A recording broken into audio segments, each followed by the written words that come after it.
कल्पतरुहं वन्दे परमानन्दमाधवम् श्रीमन्मदनगोपालं बृन्दारण्यपुरन्दरम् श्रीगोविन्दं प्रपद्येऽहं दीनानुग्रहकारकम् वन्दे मुकुन्दमरविन्ददलायताक्षम् कुन्देन्दुशङ्खदशनं शिशुरूपवेशम् इन्द्रादिदेवगणवन्दितपादपीठम् वृन्दावनालयमहं वसुदेवसूनुम् नवजलधरवरणं चम्प्रकोद्भाषिकरणम् विकसितनलिनाशियम् दुष्फुरन्मन्दहास्यम् कनकरुचिदकूलम् चारुदर्हावशूलम् कनकनिखिलसारम् नवविभूतिकुमारम् वंशीविभूषितकरान् नवनीन्द्रदासात् पीताम्बरादरविन्दफलाधरोष्ठात् पूर्णेन्दुसुन्दरमुखादरविन्दनेत्रात् कृष्णात् परं किमपि तत्त्वमहं जाने श्रीहरिः।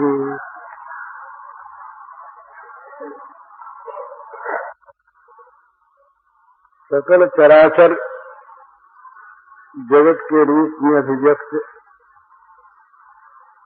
श्री भगवान के नाते आप सबके चरणों में नमस्कार।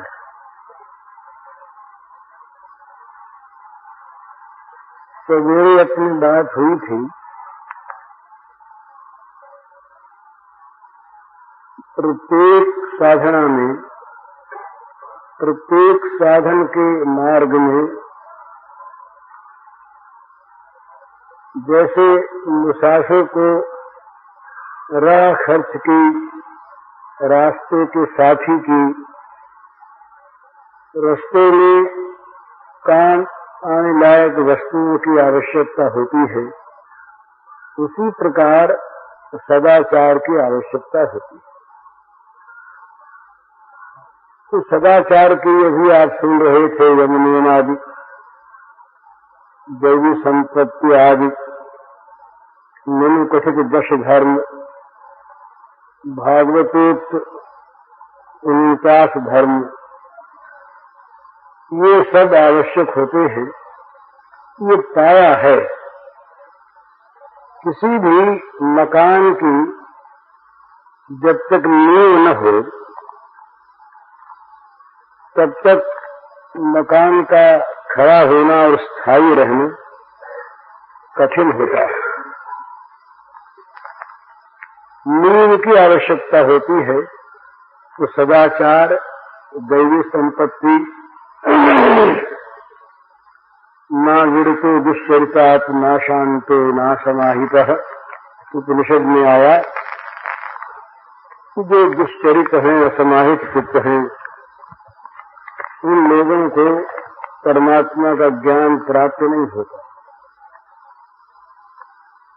तो सदाचार की बड़ी आवश्यकता ये पाया है, नींव है ये। इस नींव के बिना साधना का प्रासाद, महल खड़ा नहीं हो सकता। तो ये खास बात ध्यान में रखने की है। और इसके साथ साथ एक चीज और है जिस पर शायद सवेरे बात हुई थी, मुझे याद नहीं, जो नींव भी लगा देती है और महल भी उठा देती है और रक्षा भी करती है, वो है भगवान की कृपा।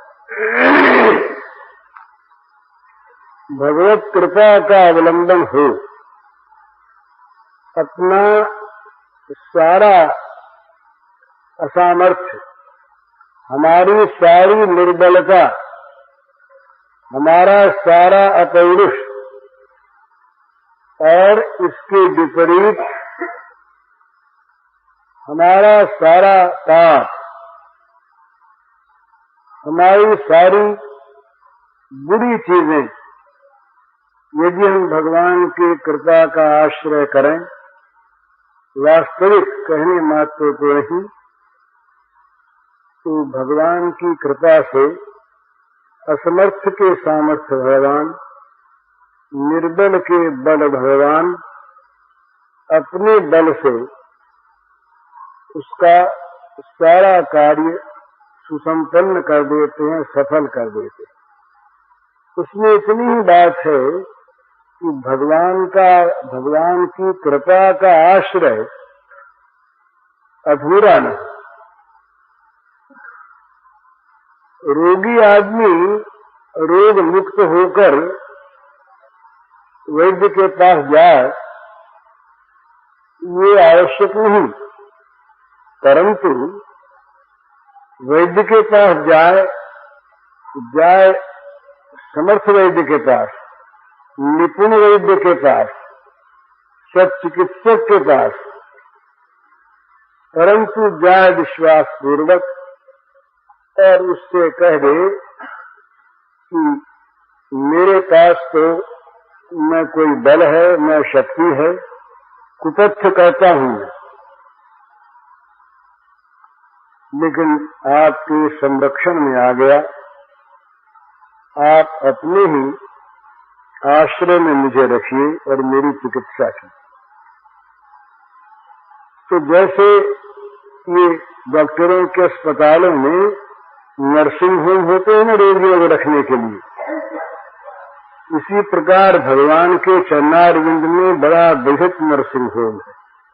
सारे भवरोग के रोगियों को रखकर उनकी चिकित्सा करनी। पर उसमें यही बात है कि जो वहां रहना चाहे अपने दूसरे आश्रयों को छोड़कर उनको वहां स्थान मिलता है। रोगी तो है, उसमें दोष तो है, अभी उसके मलिन अंतःकरण का परिशोधन नहीं हुआ है, कमजोरी है और कुतथ्य भी करता है। पर वहां जाकर जब रहेगा तो कुतथ्य करने को उसे अवकाश नहीं मिलेगा। वहां जो देखने वाले लोग जो हैं, नर्सेस हैं, कंपाउंडर्स हैं, ऊपर वाले, वो सब देखेंगे कि वो कुतथ्य न करने पावे, कुतथ्य वाली चीज उसके पास नहीं आने देंगे। वो तो परतंत्र है ना। ये एक सुंदर साधना की धारा है कि जिसमें साधक परतंत्र होकर साधना करता है। शरणागति का अर्थ ही है पारतंत्र साधना।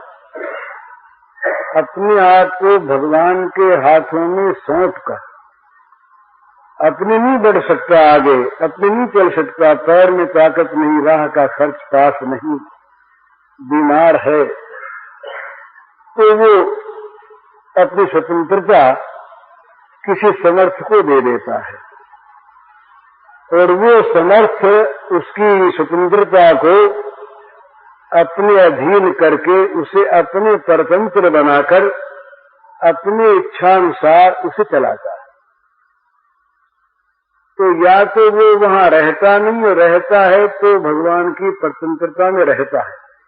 पर एक विचित्र बात है कि वहां भर्ती न हो तब तक तो चाहे न हो, पर वहां भर्ती होने के बाद वो डॉक्टर छोड़ता नहीं। एक बार जो शरणागत हो गया, उस शरणागत भक्त को अगर वो वाकई शरणागत हो गया तो उसको सब प्रकार से निर्भय कर देना वहां का व्रत है। एतद् व्रतम मम,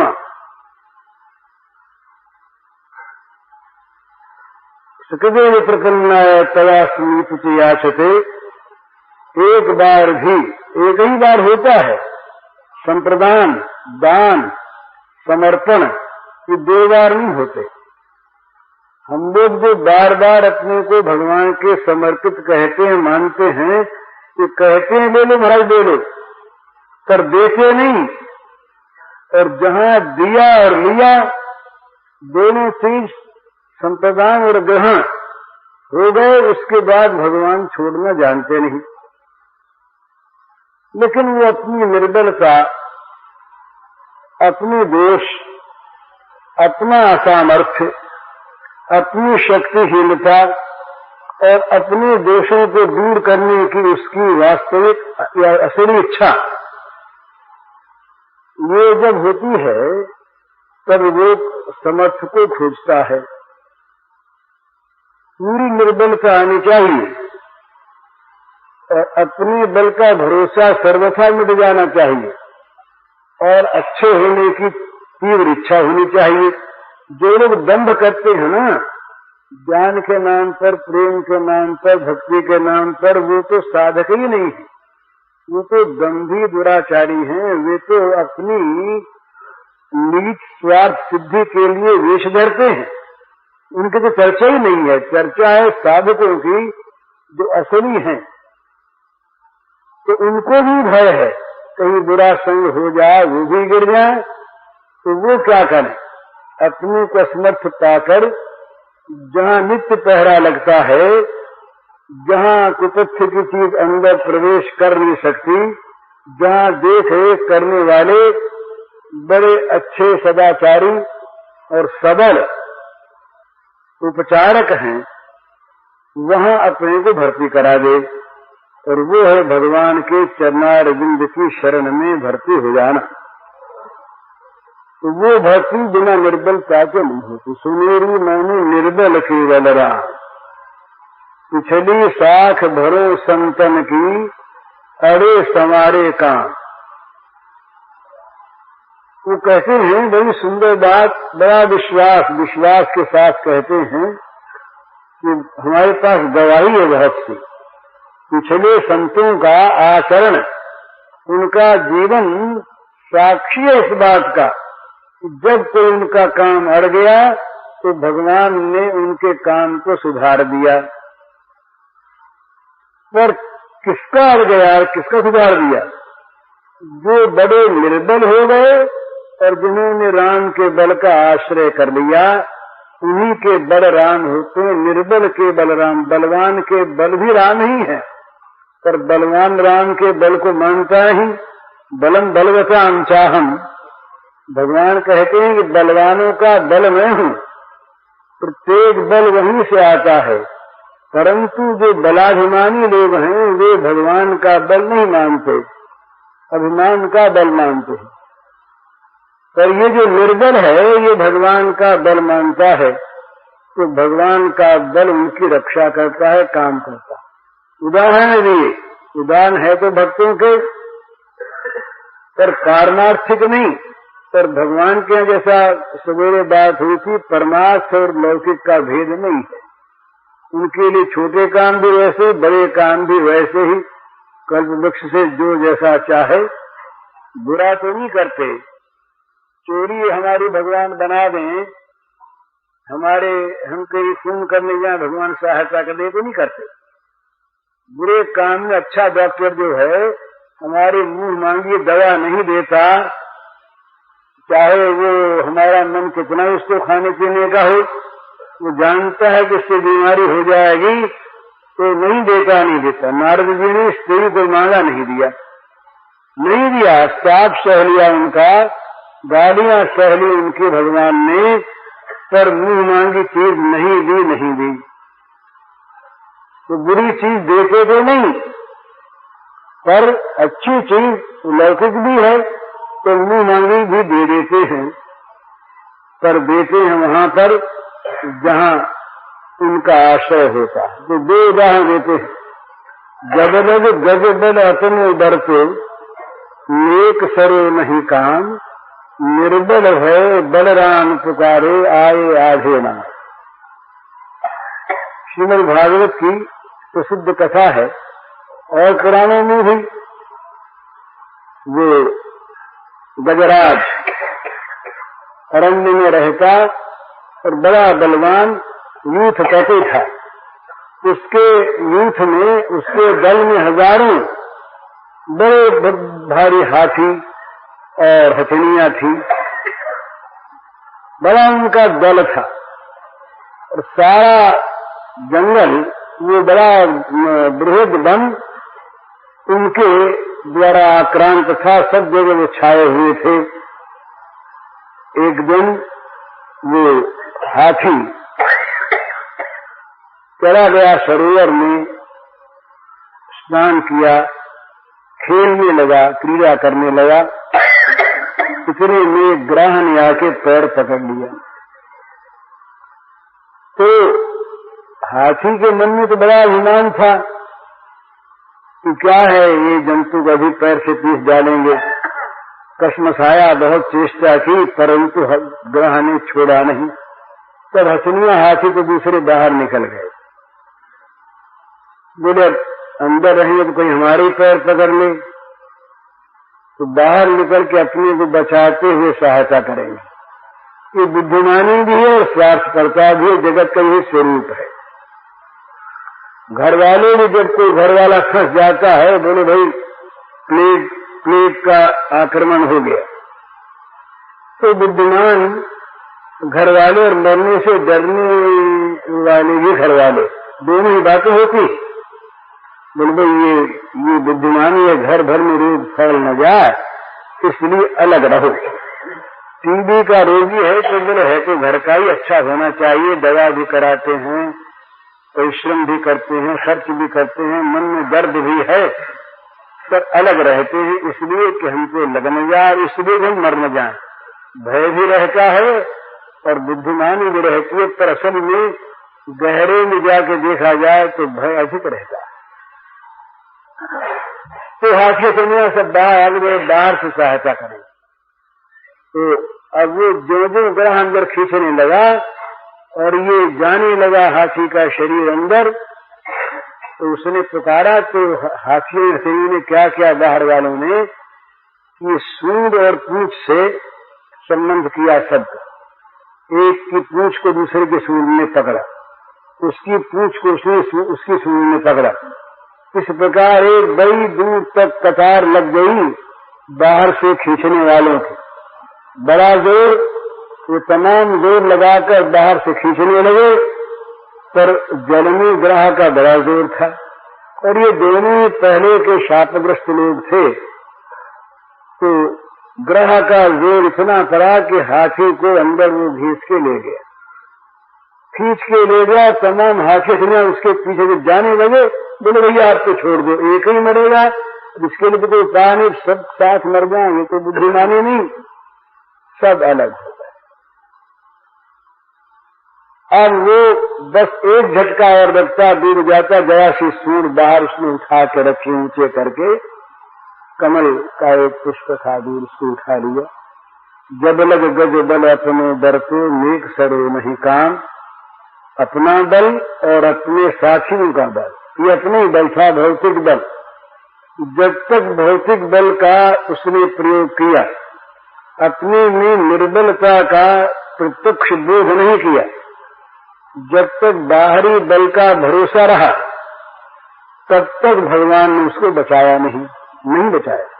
नेक सरो नहीं काम, जरा भी उसका काम सरा नहीं, परंतु निर्बल है बलराम पुकारो।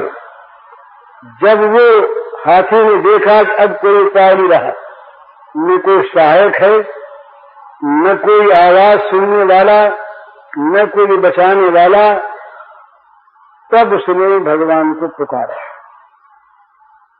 तो वो कहते हैं कि नारायण कहा उसने, तो नारा शब्द आधा तो चरण हुआ और पूरा बोलने के पहले भगवान आ गए। भागवत में आता है कि उसको दिखाई दिया गजराज को दूर से गरुड़ आते हुए, गरुड़ पर भगवान सवार, और दूर से उसने देखा तो उसने कमल उठा करके अर्पण करना चाहा। उसके बाद वो वर्णन नहीं आता भागवत में कि वो गरुड़ आया, उतरे, गरुड़ ठहरा। हरिराज राशि उतर आया है कि भगवान प्रकट हो गए। तो उसको देखा संतों ने, वो कहते हैं कि गरुड़ जो है वो इच्छागामी है। गरुड़ की चाल कितनी, स्पीड कितनी चलने की, तो जितनी इच्छा करे उतना, जितना चाहे उतना चल सके। और यहाँ भगवान को जल्दी लग रही थी, तो इन्होंने कहा जल्दी चलो। ये तो उसकी इच्छा शक्ति की चाल, और फिर भगवान ने कह दिया जल्दी चलो। पर भगवान को उसकी चाल सहन नहीं हुई, देर कर रहा। तो दिखे तो सही, तो गरुड़ को छोड़ दिया, वही आविर्भूत हो गए, प्रकट हो गए भगवान। आए आधे ना निर्बल के बलवा, आ गए, बचा लिया। इसी प्रकार द्रौपदी का दृष्टांत देते हैं। द्रुपद सुता निर्बल भई साधन, तजी आए निज धाम, दुशासन की भुजा थकित भई, वसन रूप भय श्याम। दुशासन खींच रहा, एक वस्त्रा राज रानी है, सभा में इस प्रकार से कभी आई नहीं, आई सभा में कहीं तो राजमहिषी पटरानी के रूप में आई, सिंहासन पर विराजी, अभिनंदन प्राप्त किया, सेवा प्राप्त की। पर जिस रूप में आज वो लाई गई, ये बड़ा विकट रूप, एक बड़ा बलवान दुष्ट केशों को पकड़े हुए खींचकर राज दरबार में ले आया। हजारों हजारों लोग बैठे, बड़े बड़े लोग बैठे, बूढ़े बड़े बैठे, और बड़े बलवान 5 पति बैठे। उनके सामने उसका भयानक तिरस्कार होने लगा। बज़बान तो लोगों ने कही ही, एक विकर्ण ने उस समय साहस किया था, दुर्योधन के भाई ने, और कोई नहीं बोला। उसने कहा अन्याय हो रहा है, उसको कर्ण ने बैठा दिया दबा कर, कोई नहीं बोला। भीष्म नहीं बोले। वो पीछे की कथा आती है ऐसी कि जब भीष्म का पतन हो गया, सरसैया पर भीष्म सो गए और ज्ञानोपदेश करने लगे, तो द्रौपदी जी भी सुनने वालों में थी। तो द्रौपदी जी को जरा हंसी आ गई एक दिन। तो पितामह ने पूछा, बेटी हंस क्यों पड़ी, अप्रासंगिक चीज थी ना। तो नहीं दादाजी ऐसे ही हंसी आ गई। तो भीष्म बड़े नीतिमान भीष्म बोले कि भाई देखो, जो कुल वधुएं होती हैं, अच्छे घरों की स्त्रियां, वो बेमतलब हंसा नहीं करती। उनके हंसने का भी कोई कारण होना चाहिए। तो तुम बेमतलब हंसो, ये तुम्हारे में दुर्गुण नहीं है, तुमने जरूर किसी कारण से हंसा है, बताओ। द्रौपदी बोली, महाराज बड़ा संकोच होता है बताने में दादाजी।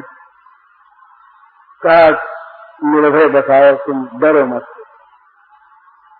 बोले दादाजी मेरे मन में एक बड़ी शंका हो गई। आज सरसैया पर पड़े हुए आप इतने महान दिव्य ज्ञान का उपदेश दे रहे हैं, सबका कर्तव्य बता रहे हैं। जिस दिन मेरी साड़ी खींची जा रही थी, सभा में हजारों लोग बैठे थे, मैंने पुकार के कहा, दादाजी मेरी ओर देखो। मैं क्या हारी गई? क्या मुझको जुए में दाव लगने का हक था महाराज को? तो आपने उत्तर नहीं दिया, आपने कह दिया कि युधिष्ठिर से पूछो। तो मेरे मन में शंका हुई कि आज जो आप ज्ञान इतना उपदेश कर रहे हैं, ये शायद आपने पीछे सीखा है, उस समय आपको ज्ञान नहीं था। भीष्म महाराज का सिर नीचा हो गया। बोले बेटी तुम सच कहती हो, उस समय मैं कुछ बोल नहीं सका, ज्ञान तो मुझे उस समय था, उसके बाद तो सीखने का अवसर ही नहीं आया, कब सीखता मैं। लेकिन मेरी बुद्धि उस समय भ्रष्ट हो गई। दुराचारी का, दुष्ट का कुअन्न खाकर अन्याय का अन्न मैं खा रहा था, उस अन्न में मेरी बुद्धि को बिगाड़ दिया। चोरी का अन्न था ना, दूसरे के हक का अन्न। पांडवों का जो हक था स्वाभाविक, उसे नहीं दिया दुर्योधन ने। वो दूसरे के हक का अन्न, बेईमानी का अन्न था, वो मैं खा रहा था। मेरी बुद्धि भ्रष्ट हो गई थी, मैं निर्णय नहीं कर पाया। अब जब इस युद्ध में वो सारा खून निकल गया बाणों के आघात से, शुद्ध हो गया मेरा हृदय, तो मेरा जो ज्ञान विलुप्त सा था वो पुनः जागृत हो गया। ये बीच में बात इसलिए ये समझ लेने की है कि हमारी बुद्धि को दूषित करने में ये बुरा अन्न बहुत ज्यादा काम करता है। भला बुरा अन्न किसी के हाथ का उतना बुरा नहीं, उसमें भी परहेज की आवश्यकता है, बिना घृणा के। घृणा तो नहीं करनी चाहिए नरक के कीट से भी, उसमें भी वही भगवान है जो हमारे अंदर है, जरा भी अंतर नहीं। पर शास्त्र के अनुसार मर्यादा की रक्षा आवश्यक, और उसका भी असर होता है। जिस प्रकार के 4 चीजों का असर मानते हैं, पहनने का कपड़ा, वस्त्र, ये आसन जहां बैठते हैं और जहां सोते हैं वो बिछौना, और अन्न, साथ खाना, किसी के साथ खाना, और स्पर्श, किसी को स्पर्श करके बैठना, इससे उसके जो विचार हैं अच्छे बुरे वो संक्रमित होते हैं, उसमें दूसरे में आते हैं। तो दूषित अन्न का सबसे बड़ा दोष करने वाला जो कारण है वो है चोरी, अन्याय, बेईमानी, बेहक का अन्न। ये सबसे बुरा है दूसरे की अपेक्षा। तो बेहक के अन्न से भीष्म तक की बुद्धि यदि भ्रष्ट हो सकती है तो हम लोग बेचारे किस बात की मूली हैं बताइए।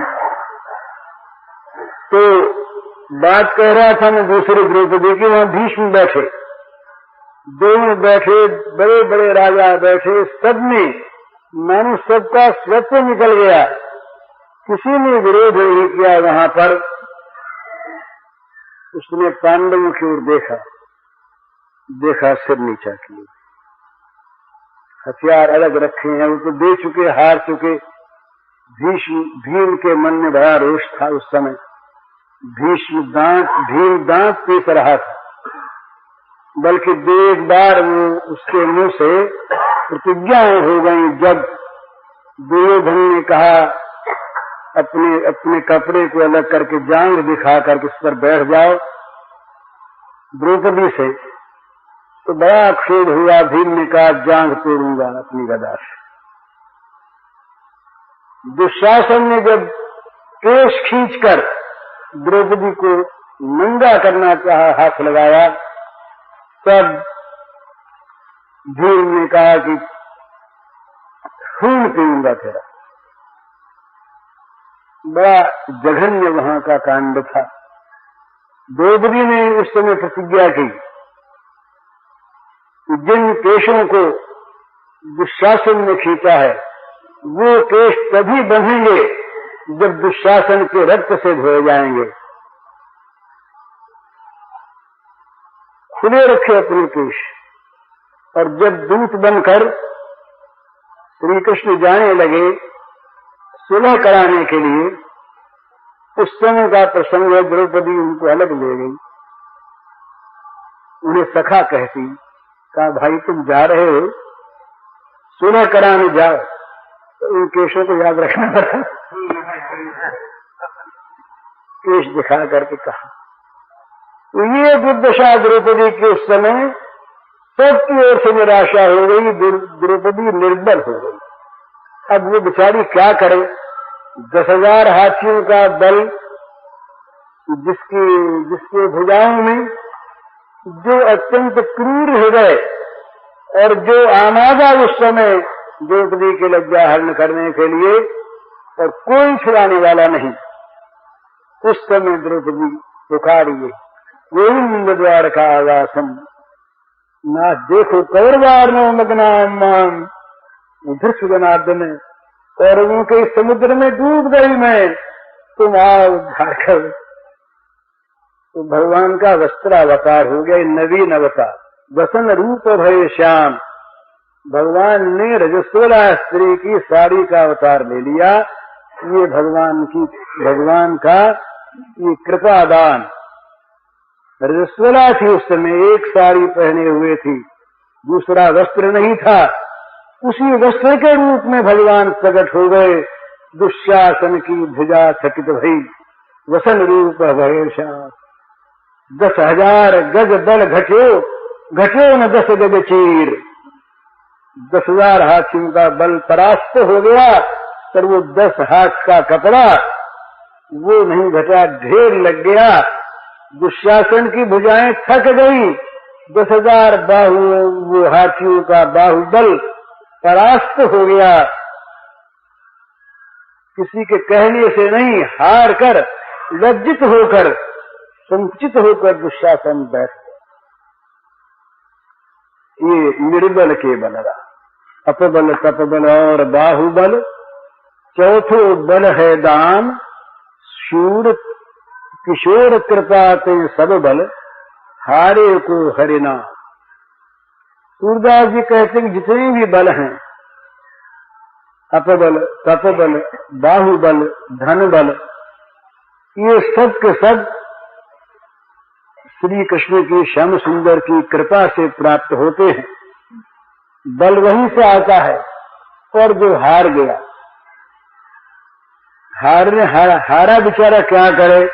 जिसके पास बल ही नहीं, वो लाठी भी कैसे उठावे? लाठी उठाने का भी बल चाहिए ना। पैरों में बल नहीं, लाठी उठाने की ताकत नहीं, घुटने उठे नहीं, वो क्या करे? वो निरुपाय का उपाय, निस्साधन का साधन, निर्बल का बल, वो भगवान का आश्रय, भगवान का नाम। द्रौपदी पुकार उठी, भगवान आ गए।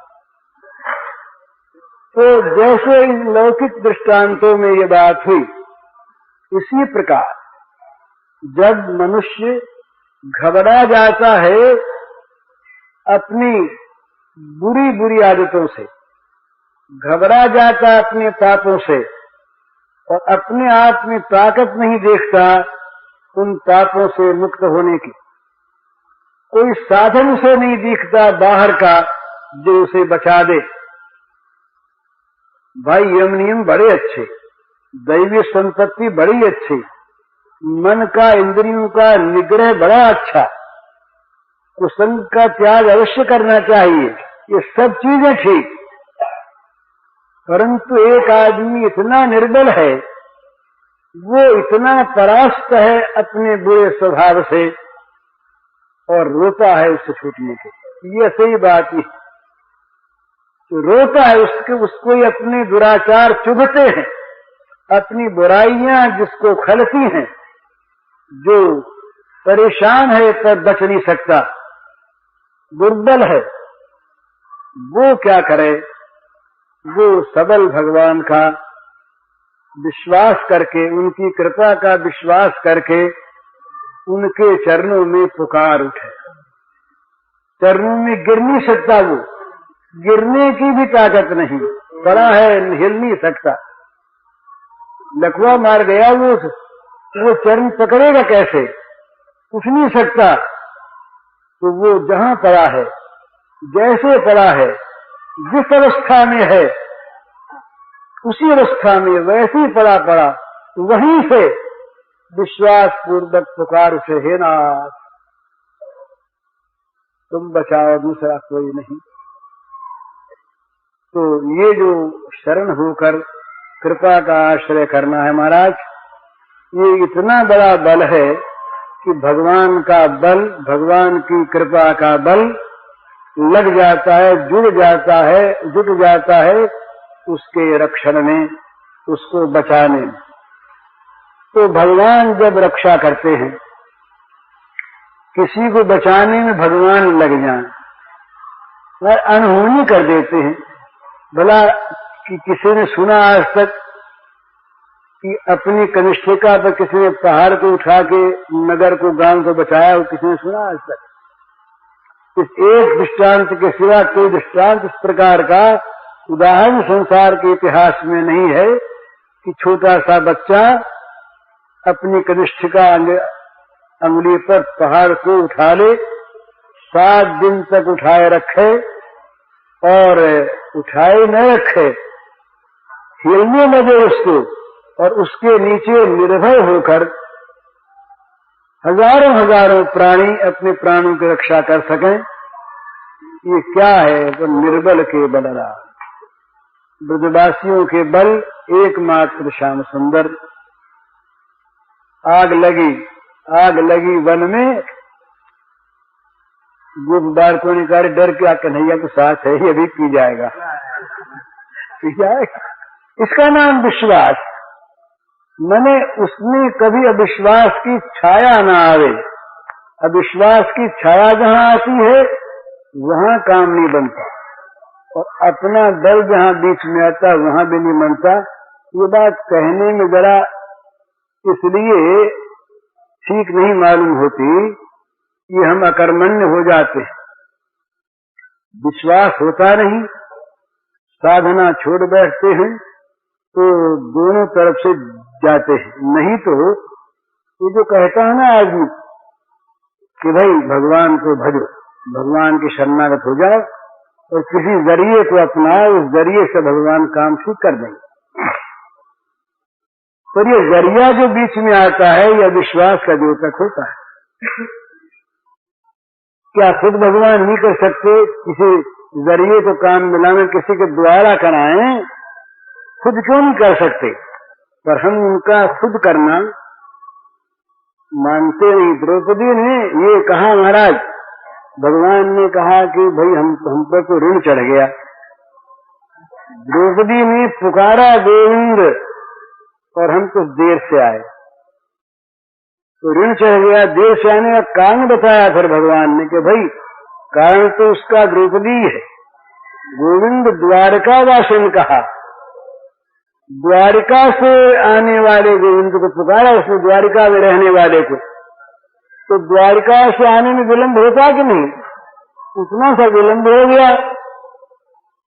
तो पीछे तो भी सावधान हो। उसके बाद जब अरण्य में दूरवास आए तब द्वारका वासिन नहीं कहा द्रौपदी ने, सावधान होगी कि फिर देरी हो जाएगी। तुम भगवान को यहाँ मान तो यहाँ मौजूद, बोले अब रात बल्कि सवेरे आएंगे तो सवेरे आएंगे, रात को नहीं आते। और अभी यहाँ मौजूद तो अभी यहाँ मौजूद, पहले से यहाँ पर है तो पहले से यहाँ पर है। उपनिषद में आया कि तुम जहाँ भगवान को खोजने जाते हो वहाँ पहले से मौजूद हैं, पहले से मौजूद हैं। तो इसलिए भगवान की कृपा पर विश्वास हो और अपने दैन्य पर विश्वास हो, तो यही परम साधन है जो अपने आप सारी साधनाओं से संपन्न करता। मच्चित्तः सर्व दुर्गानि मत प्रसादात् तरिष्यसि, सर्व दुर्गानि मत प्रसादात् तरिष्यसि। भगवान ने कहा सारी कठिनाइयों को तुम लांघ जाओगे मत प्रसादात्, मेरी कृपा से।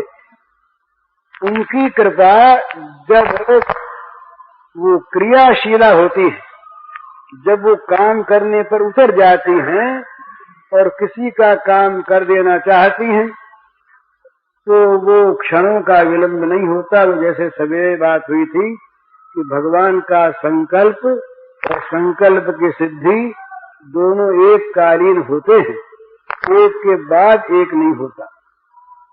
परंतु इसमें सबसे बड़ी साधना है वो भगवान का विश्वास। ऐसे लोगों से मेरी भेंट हुई है जिनको मैंने देखा है विश्वास के बल पर उनके असंभव संभव हो गए। जिन चीजों को असंभव माना जाए वो चीज अकस्मात संभव हो जाती है यदि विश्वास में बल हो। भगवान तो हैं, वो करने को तैयार भी हैं पर और हम उनसे चाहते भी हैं, पर चाहने के साथ हमारी चाह में कुछ व्यभिचारी भाव आ जाता है, इतना सा और दूसरे जरिए से हो जाएगा। और विश्वास में भी जरा कमी आ जाती है। इसलिए नहीं तो ये इतनी प्रत्यक्ष चीज है जितनी प्रत्यक्ष कोई है नहीं। सब में प्रमाण की आवश्यकता है।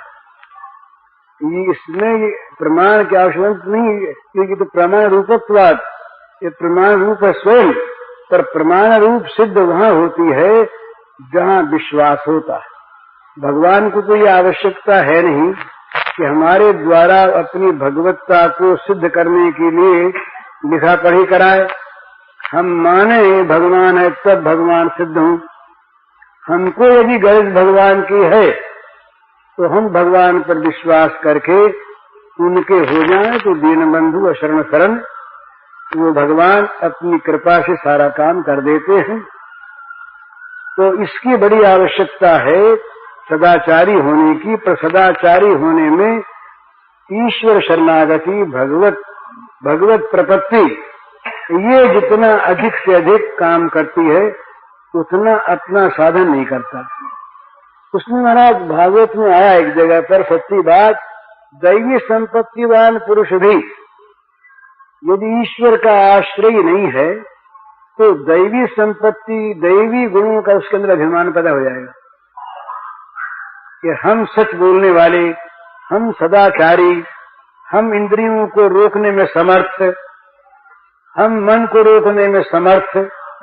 और भगवान की माया कहीं प्रकट हुई तो ऐसा लपेड़ेगी वो कि फिर सारे होश हवा उड़ जाएंगे, पता लगेगा राम राम हम तो क्या से क्या हो गए। ऐसे दृष्टांत बहुत आते हैं। नारद जी ने अपने को मान लिया कि हम काम विजयी हैं। भगवान शंकर के पास पहुंचे, बोले महाराज भगवान की दया हुई, ये घटना ऐसी हुई जिसमें इस दास की विजय हो गई। शंकर जी बड़े समझदार, शंकर जी ने कहा नारद जी ये सब बात नहीं कहनी चाहिए, ये मन में भी नहीं लानी चाहिए। नारद जी बोले क्यों, इसमें क्या बात है, सच्ची बात, सच्ची घटना तो सुनाते हैं। नारद जी ने प्रकारांतर से याद दिलाया कि रोग मिटना चाहिए, तो सीधे सीधे न कह करके दूसरे प्रकार से कहा, बोले नारद जी भगवान विष्णु से ये न कह दीजिएगा, तो मन जाएगा तब तो कहेंगे ही फिर शायद न जाते विष्णु लोग। पर शिव जी ने याद जो दिला दिया, रोग नाश करने के लिए वैद्य के पास भिजवाने की व्यवस्था करा दी। बोले वहां मत कहिएगा, तो मन जाए जरूर कहेंगे। तो पहुंचे बैकुंठ, जगत जननी रमा बैठी, अंतःपुर में इनका प्रवेश था। खुला नारद के मन की कोई बात नहीं, नारद से बड़ा हेल मेल भगवान का। नारद जी ने कहा अपने मुंह से कि हमारा तो हमको इतने घुल मिल गए हैं कि जरा सी वीणा का तार लेके झंकार किया कि बुलाए हुए से आ गए। आहूत शब्द है वहां पर, आहूत बुलाए हुए से आ जाते हैं, तो हमारा उनका इतना अंदर पहुंचे तो आज लीला करनी थी दूसरी। तो रमा जी उठ गई वहां से, तो ये बोले ये माता जी क्यों उठ गई, हमारे तो मन में कोई स्त्री पुरुष का भेद है ही नहीं, और अभी अभी ये घटना हुई महाराज, कह दी वहां पर। तो बोले हाँ आप तो हैं बड़े, आप समर्थ हैं महाराज, क्या कहना आपका। भगवान ने सोचा मन में कि हमारे भक्त को तो रोग लग गया, सबसे बड़ा अभिमान का रोग होता है और ये बड़ा मारात्मक होता है, इतना अंदर से मार करता है, मीठा जहर है, सारी साधनाओं को खा जाता अभिमान। इसलिए विनम्र रहना, विनयी रहना ये बड़ा अच्छा माना गया और ये विद्या का असली फल माना गया है। विनय विद्या ददाति विनयम, जिस विद्या से विनय न आवे वो विद्या नहीं। रामकृष्ण परमहंस का से किसी ने पूछा कि सिद्ध का अर्थ क्या है। बंगला में कहा किसी ने, वो सिद्ध का के बोले तो उन्होंने कहा कि जमन आलू बेगू सिद्ध हो जाए, मन जैसे आलू और बैंगन सिद्ध हो जाते हैं। सिद्ध माने जब उबल के नरम हो जाते हैं तो बड़ा कड़ा आलू और बड़ा कड़ा बैंगन, पर सीज जाने के बाद वो इतने कोमल हो जाते हैं जरा से नहीं। अंगूठा लगाया कि टूट गए, जल गए, तो बोले सिद्ध का लक्षण है इस प्रकार से विनम्र हो जाना। ये रामकृष्ण परमहंस का लक्षण है सिद्ध का। तो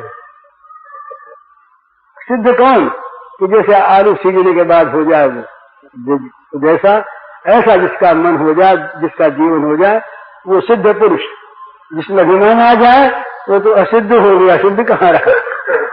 तो रोग तो भगवान ने देखा, रोग मिटना तुम्हारा यहां तक हुआ कि बंदर का मुंह मिल गया, गुस्सा आ गया, भगवान तक को शाप दे बैठे नारद जी महाराज।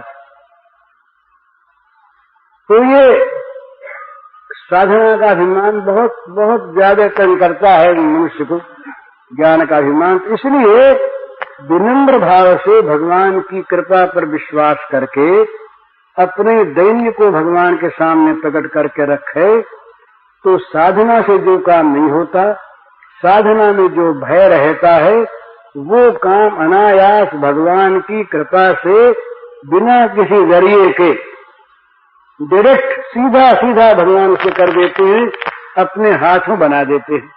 अपने हाथों जहां वो देखते कि ये काम तो अपने हाथ से करना है, वो अपने ही हाथ से करना है, उनको शर्म तो आती नहीं। छोटा काम के बड़ा काम ये उनकी बुद्धि में नहीं है। हम जो छोटा बड़ा मानने वाले हैं, ये हमारी दुनिया में हम अपने आप को अलग कर लेते हैं भेद मान करके। वहां कोई भेद ऐसा नहीं है, वहां तो छोटा बड़ा सब एक, सब में एक आत्मा, सब में एक अनुभूति, सब में एक भगवान और सब भगवान की अभिव्यक्ति। तो वहां उसमें आत्मा की दृष्टि से कोई भेद नहीं और भगवान के लिए कोई भेद है नहीं, क्योंकि सब स्वयं तो बने हुए हैं। भगवान की आंख में भगवान के सिवा कोई है नहीं, तो वहां कोई भेद नहीं। तो छोटा बड़ा काम नहीं, भक्त का प्रत्येक काम भगवान करते हैं जो चाहे। तो आवश्यक तो बहुत, अत्यंत आवश्यक, प्रत्येक साधन मार्ग में नियम की आवश्यकता, सदाचार की आवश्यकता, इस पाथे की आवश्यकता, इंद्रियों के संयम की आवश्यकता, कुसंग के त्याग की आवश्यकता। और ये सब त्याग तो करे और ग्रहण करने के लिए कुछ हो नहीं। तो गाय तो खूंटे से खोल तो दिया और कहीं बांधने के लिए उसके लिए कुछ स्थान है नहीं, तो वहीं आ जाएगी। तो उसके लिए स्थान भी पहले तैयार कर रखो। तो भगवान के चरणों का आश्रय ये सबसे बड़ा निर्भय स्थान है। निर्भय स्थान है, इससे बड़ा कोई निर्भय स्थान नहीं। जहां जाने पर सब विघ्न जो हैं कि अपने आप दूर हट जाते हैं। वो गीता की मसूदिनी टीका में दूसरे अध्याय में एक ही शब्द आया, मत पर शब्द एक जगह आया। तानि सर्वाणि संयम युक्त आसीत मत पर।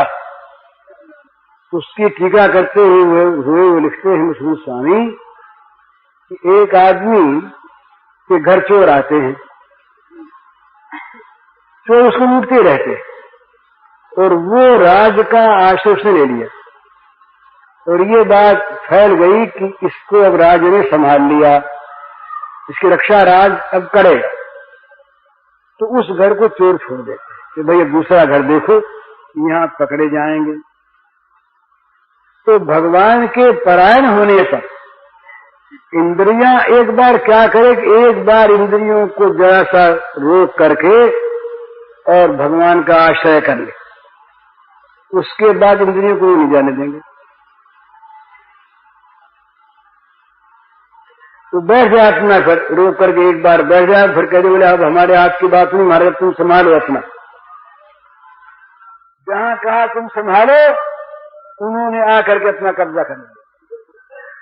उनका कब्जा हो जाने के बाद किसकी ताकत है कि उनके कब्जे को हटा के कोई अपना कब्जा कर ले? उनके अधिकार में अपने को दे दे, अपने को सौंप दे। और महाराज ये सवेरे अपनी बात हुई थी, कल भी हुई मुझे शायद, कि भगवान में एक बड़ी सुंदर बात है जो हम सरीखे लोगों के लिए तो बड़े आश्वासन की बात, वो हमारा आचरण देखते ही, वो देखते हैं कि ये रोगी अपने को मानता है कि नहीं और मेरी दवा लेना चाहता है कि नहीं, बस। तो रोगी अपने को मान लिया और उनको कह दिया तुम चिकित्सा करो, तो वो तो दवा की पेटी लिए तैयार बैठे हैं, तैयार बैठे। वो उनकी नौका भव समुद्र को तारने के लिए, उनकी जो नौका है ना महाराज, ये कभी विराम लेती ही नहीं।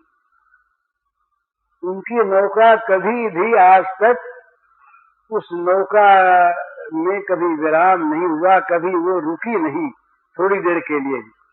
वो तो अनवरत अनादि काल से चलती रही है और चलती रहेगी।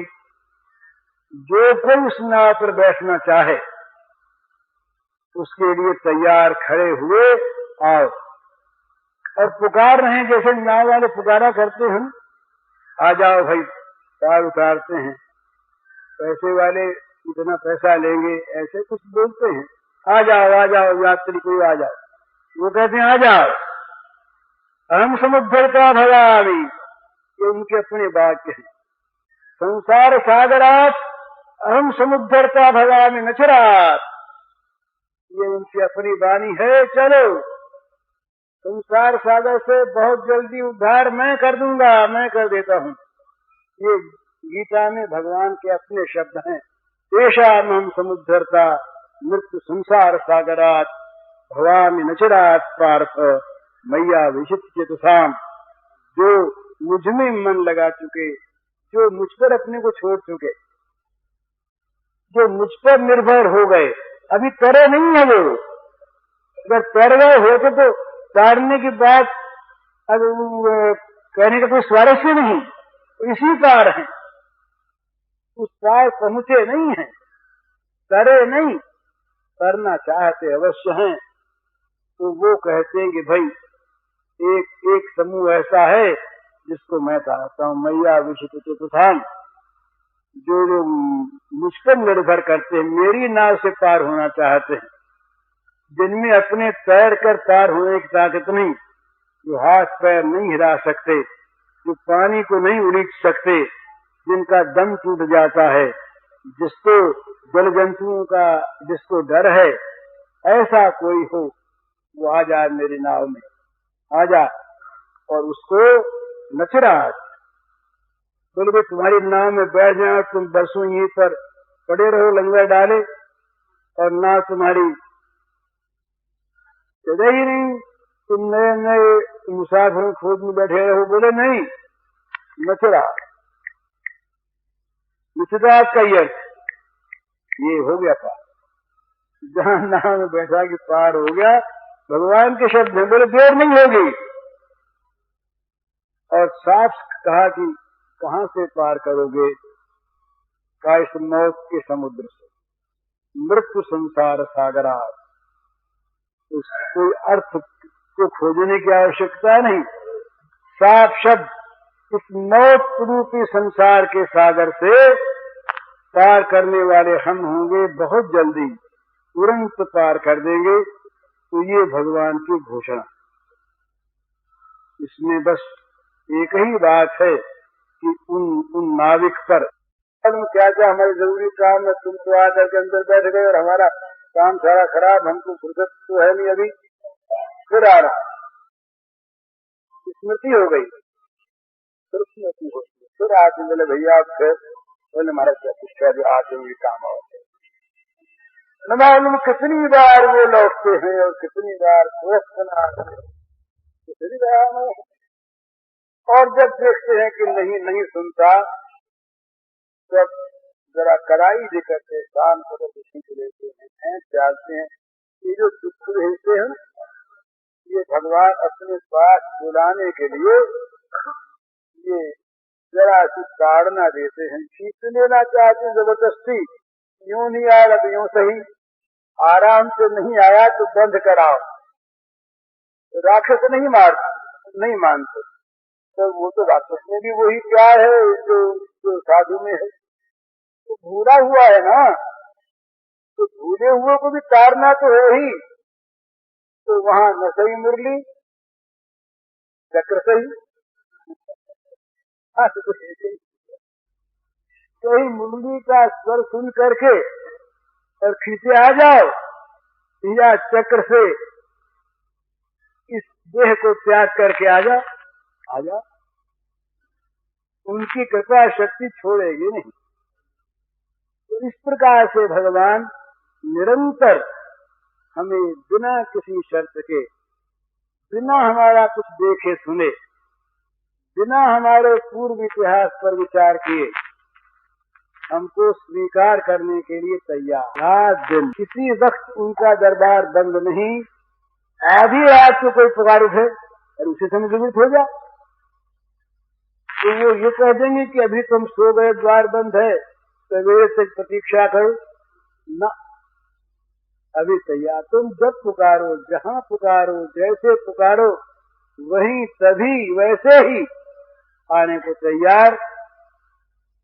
और ये सर्वोत्तम साधन है वाला, ये इतना बढ़िया साधन है कि उसमें तो कवायदों की आवश्यकता नहीं होती। बहुत से ऊपर की चीजें हैं, ये कवायद की चीजें होती हैं और कवायद भी करनी चाहिए, कवायद का विरोध नहीं, वो आवश्यक है। उसके बिना सीधे मार्ग पर मन तो लगता नहीं, तो भाई कवायद करते चलो, विथ मार्च सैनिक बन के चलो वैसे चलो, अब नहीं तो सीधे साधे हंसते गाते हुए साथ चले चलो, नाव में बैठ जाओ और हमारा गाना सुनते रहो, तुम सुनाते रहो, तो सुनते हुए मजे में देखते दिखाते चले जाएंगे, बात करते। तो ना, हम तो जरा मुस्तैदी से जाएंगे, अच्छा बड़ा अच्छा, वे भी भगवान ने कहा वो भी हमको पाते हैं, कोई बात नहीं, हमको तो किस रास्ते जो देखे हम मिल जाएंगे। पर ये रास्ता, इसमें केवल एक ही बात की आवश्यकता जो होता नहीं, वो है विश्वास। और ये विश्वास हम अपने को विश्वासी मानते हुए भी उसमें होता क्या है, विश्वास है जीवन करता, ये जादू होता है जीवन में, ये कल्पना नहीं, जादू होता है कि भगवान पर विश्वास आते ही भोग का विश्वास हट जाता है, और भोग का विश्वास हटते ही भोग सुख की आस्था सारी मिट जाती, उसके बाद दुराचार रहता ही नहीं, उसके बाद बुराई रहती ही नहीं। ये तो बुराई रहने का प्रधान कारण है। हम चाहे अपने को महात्मा कहें, संत कहें, भक्त कहें, प्रेमी कहें, भगवान कहें, हमारी आस्था जब तक भोग सुख पर है, भोग में सुख है, तब तक हमारी आंख, हमारी बुद्धि हर जगह जाकर भोग ढूंढेगी और भोग को प्राप्त करने में संतोष मानेगी। और जब भोग की आस्था नहीं रही, भगवत विश्वास तुरंत एक काम करता है, भोग की आशा को मिटा देता है। जैसे सूर्य का प्रकाश तुरंत एक काम करता, अंधकार खा जाता है, इसी प्रकार भगवत विश्वास भोग विश्वास को नहीं रहने देता। और भोग विश्वास जहां जीवन में से हटा, वहां तुरंत तमाम जो दुर्गुण दुराचार हैं, ये सब के सब जो भोग कामना को लेकर उत्पन्न होते हैं। पाप की उत्पत्ति का कारण भगवान ने बताया, काम ईशकुदेश रजोगुण समुद्भव महाशनु महापात्मा विद्येन वर्णम रजोगुण समुद्भव रजो रागात्मकम बुद्धि संज्ञा संजायते काम। रज का नाम राग है, राग को संग कहते हैं। आसक्ति, आसक्ति से पैदा होता है काम, काम चोट खा के बनता है क्रोध, और सफल होकर बनता है लोभ। सारे पाप उससे होते हैं। भगवान ने कहा कि पाप का मूल जो है कि तुम्हारे अंदर रजोगुण से उत्पन्न हुआ काम जो बैठा है कामना, ये है। ये काम क्यों रहेगा? भोग में सुख की आस्था है तो रहेगा, ये तो रहेगा नहीं। तो भगवान में विश्वास होते ही ये तर्क की बात है, केवल भावुकता की बात नहीं। जैसे सूर्य के आते ही अंधकार नहीं रहेगा, इसी प्रकार भगवत विश्वास के आते ही भोग विश्वास हट जाएगा। पूज्य श्री भाई जी के इस प्रवचन का शीर्षक है गोपी प्रेम का स्वरूप और इसका कैसेट संख्या है 4।